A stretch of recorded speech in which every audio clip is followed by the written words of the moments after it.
प्रिय छात्रों, आज हम कक्षा 9 में चैप्टर नंबर 4 शुरू कर रहे हैं। दो चरों वाले रैखिक समीकरण। प्रश्नावली 4.1 देखिए। क्वेश्चन नंबर 1, एक नोटबुक की कीमत एक कलम की कीमत से दोगुनी है। इस कथन को निरूपित करने के लिए दो चरों वाला एक रैखिक समीकरण लिखिए। संकेत दे रखा है, मान लीजिए नोटबुक की कीमत x रुपये है और कलम की कीमत y रुपये है। देखिए जो क्वेश्चन में दे रखा है, माना कलम की कीमत जो है, कलम की कीमत ये दे रखी है हमें y रुपये, और जबकि हमें नोटबुक की कीमत कितनी दे रखी है, नोटबुक की कीमत ये दे रखी है हमें x रुपये। अब क्वेश्चन में पूछा है कि इसका एक रैखिक समीकरण देना है। साथ में कहा गया है नोटबुक की कीमत कलम की कीमत से दोगुनी है। प्रश्न अनुसार क्या कहा गया है कि नोटबुक की कीमत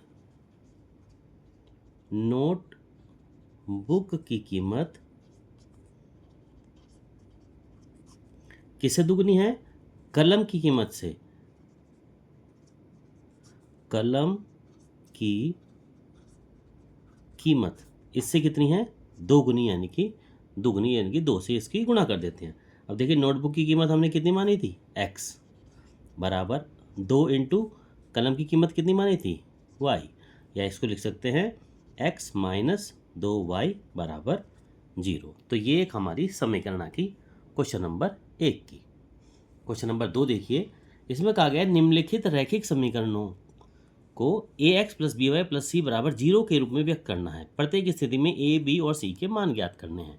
देखिए इसका फर्स्ट पार्ट में क्या कहा गया है, ये समीकरण दे रखी है एक 2x प्लस 3y बराबर 9.35 बार। ये जो ऊपर लाइन लगाते हैं इसको बार कहते हैं। इसका मतलब ये होता है क्योंकि सिर्फ 5 के ऊपर लगी हुई है, इसका मतलब 5 हमारा बार बार आता है। ठीक है। अब देखिए इसको हम ax plus b y plus c बराबर 0 के पदों में पहले रखेंगे। कैसे रखेंगे इसको लिख सकते हैं हम 2x प्लस 3y, इधर प्लस का है तो इधर आके ब्रैकेट इधर से माइनस आ जाता है, तो माइनस 9.35 बराबर 0।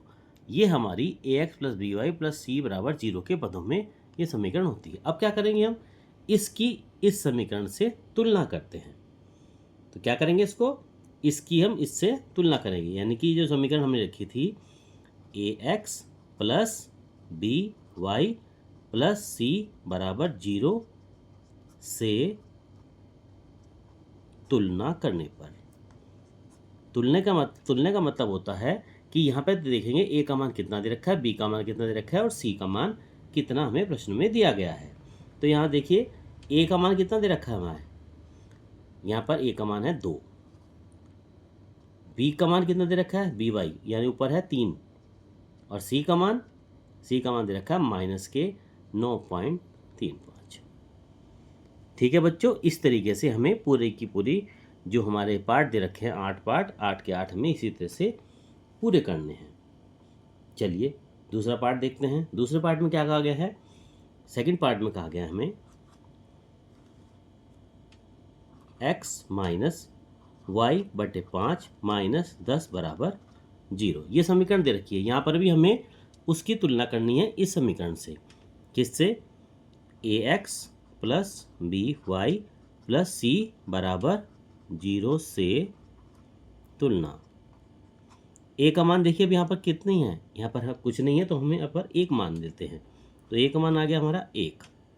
b का मान कितना है, y बटे 5 दे रखा है, y दे रखा है, इसको हम कह सकते हैं माइनस का साइन है तो माइनस का साइन इसके यहाँ पे लगेगा, माइनस का 1/5।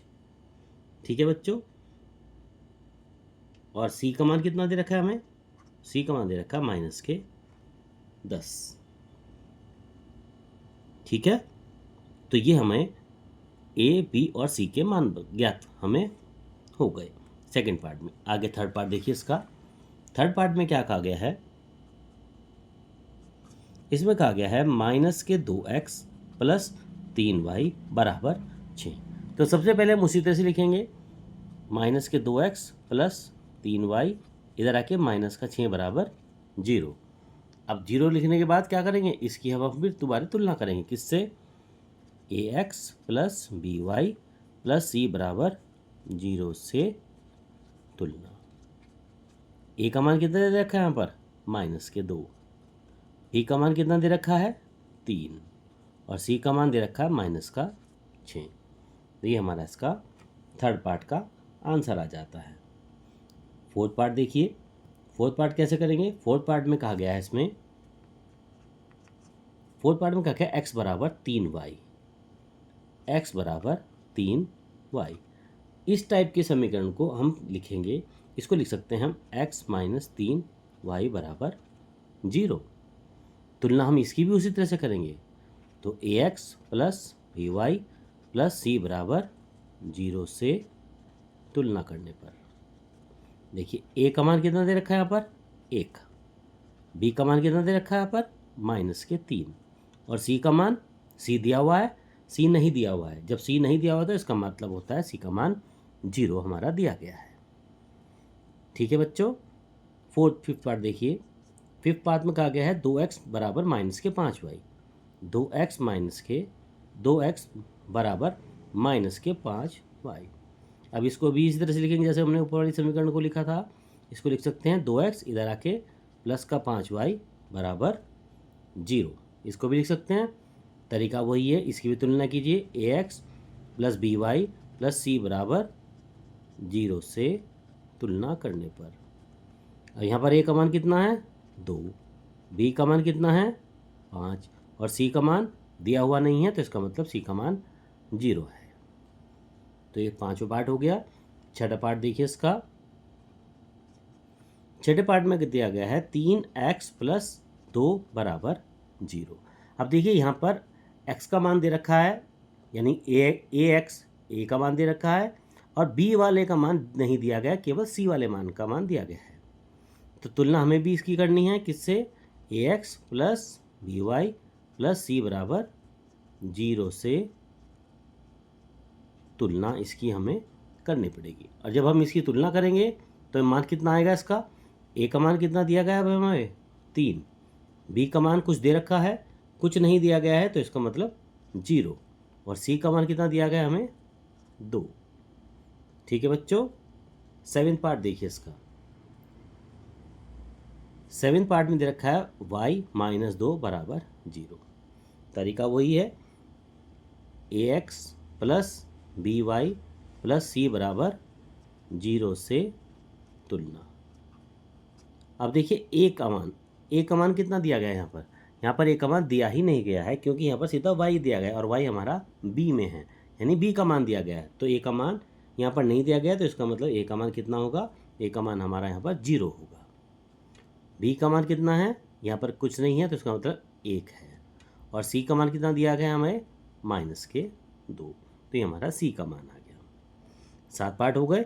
8वां पार्ट देखिए इसका, 8वें पार्ट में कहा गया है 5 बराबर 2x। ये समीकरण में दे रखा है, इसको हम सही करके लिखेंगे। इसको लिख सकते हैं हम 2x - 5 बराबर 0। अब वही तरीका, ax plus by plus c बराबर 0 से तुलना। a का मान 2, b का मान है कुछ नहीं है तो 0, और c का मान -5। तो ये बच्चों प्रश्नावली 4.1 के पहले 2 क्वेश्चन दे रखे थे। पहले 2 क्वेश्चन आप अपनी कॉपी में नोट करिए। ये प्रश्नावली आज पूरी हो जाती है। इस प्रश्नावली में केवल 2 ही प्रश्न दिए गए थे।